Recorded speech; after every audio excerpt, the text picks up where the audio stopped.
Bienvenue à tous. Dans cette deuxième partie consacrée à l'interface graphique, nous allons nous intéresser dans la partie container IMG. Pour mieux le faire, je commence par commenter mes spans. Voilà.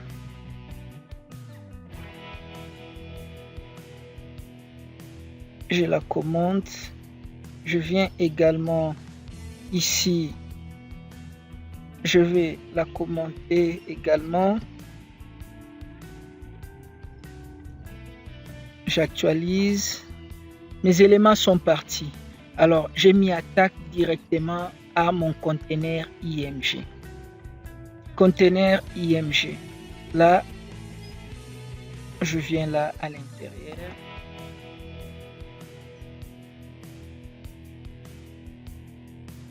Le container IMG, j'ouvre et je ferme. Ici, qu'est-ce que nous allons faire? C'est de définir déjà de dimensions précises. Du point de vue height, nous allons lui donner 150 pixels. On lui donne 152 pixels. C'est beaucoup plus mieux.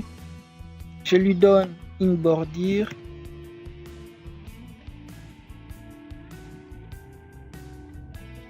Border solide,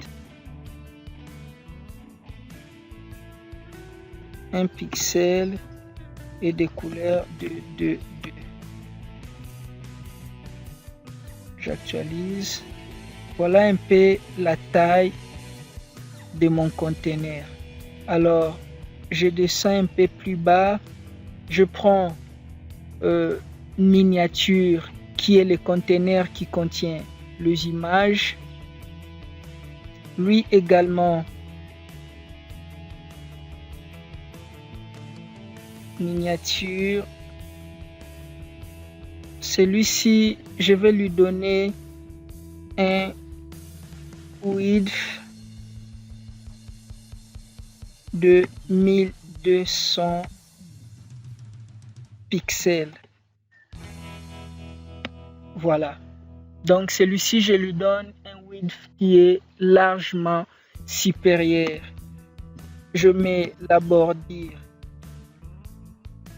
solide, 1 pixel et puis green.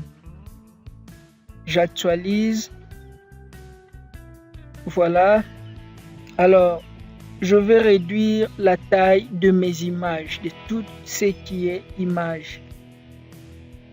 Je prends la classe IMG miniature. IMG miniature. Je fais un width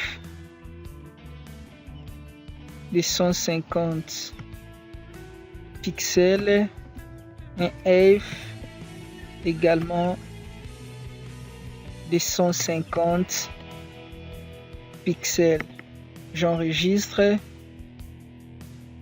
Voilà comment est-ce que mes éléments se présentent.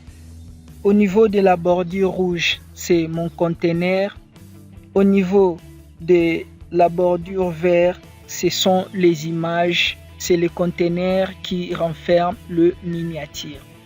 Je rajoute maintenant les miniatures. CTRL 2. Je change simplement les indices.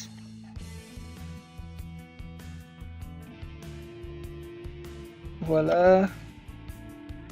J'enregistre. On voit très bien que mes images débordent. Il va au-delà. Alors, qu'est-ce que nous allons faire? C'est d'aller au niveau de ce conteneur-là, conteneur IMG.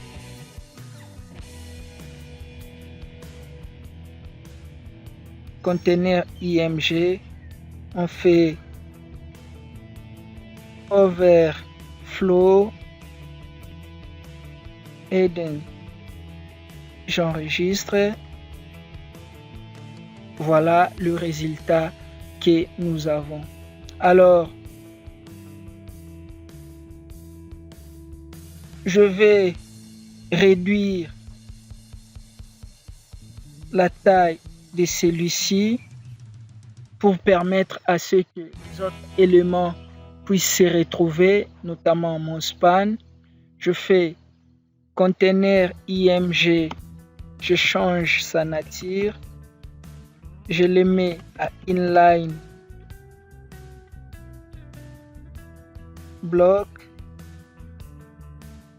et je mets un width de 70%. J'enregistre, je vais actualiser. Voilà, il occupe maintenant l'espace beaucoup plus réduit. Alors là, je décommande mes éléments, les spans. Je décommande mes éléments.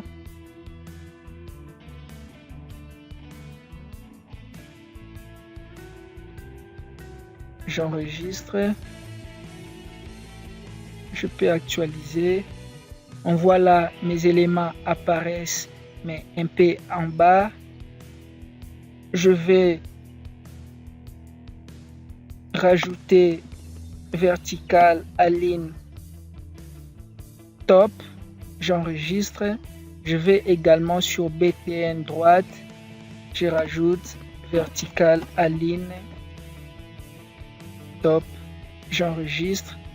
J'actualise. Voilà, il est bel et bien positionné. Alors, je vais maintenant élargir la taille de celui-ci. Là, il doit maintenant occuper les 90%.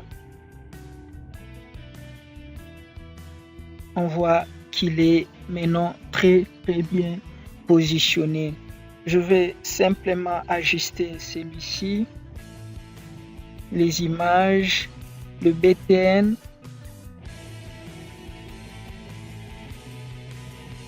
Je mets son padding à 60. Je l'augmente un tout petit peu, 65. 65, un peu oui. 68 ou 69, 68.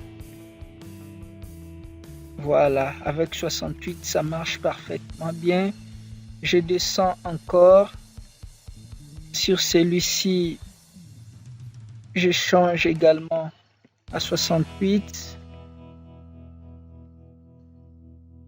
Voilà, ils sont bel et bien positionnés.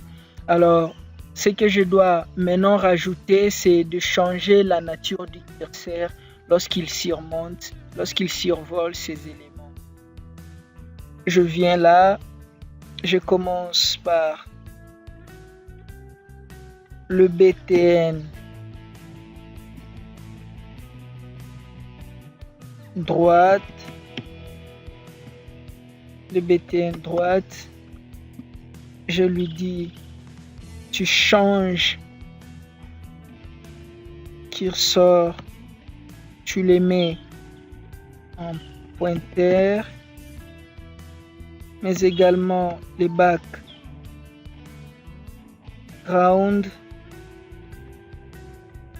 tu les mets à red. Je rajoute là l'événement over, virgule. Je prends cette fois-ci le BTN gauche. J'enregistre et puis je vais actualiser. On voit là qu'il change. On voit là qu'il change également à gauche. Mais également, ces mêmes comportements, je les vais avec mes images miniatures. Alors, le IMG miniature, je l'ai là. IMG-miniature, 2 points over, j'ouvre et je ferme. Ici, je vais changer simplement mon curseur en pointeur. J'actualise et là, je vois que tout marche comme prévu. Bien, nous venons de finir avec la partie graphique. Dans la partie qui va suivre, on va immédiatement s'attaquer de notre script jQuery. Si vous avez aimé la vidéo, n'oubliez pas de cliquer sur notre cloche, mais également de vous abonner afin de ne rien rater sur nos ateliers.